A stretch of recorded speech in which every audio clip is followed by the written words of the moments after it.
বিশ্বনবী বললেন খায়রুকুম মান তাআল্লামাল কুরআন ওয়া আল্লামা, তোমাদের মধ্য থেকে ওই ব্যক্তি আল্লাহর কাছে সবচাইতে বেশি সেরা যে নিজে কোরআন শিখে অন্যরে শিখায়া দেয়।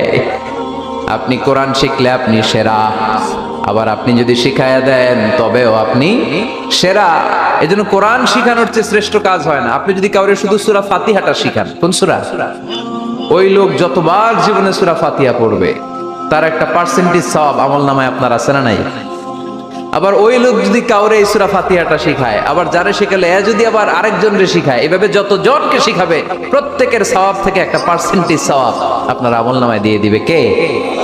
এজন্য কোরআন শিখবো, শিখাবো, শিখবো, শিখাবো। যারা কোরআন জানি না, কোরআন জেনে মরবো, no excuse will be granted that day. সেদিন কোনো অজুহাত আল্লাহ গ্রহণ করবে না। সব পারো, কোরআন পারো না কেন? সবই তো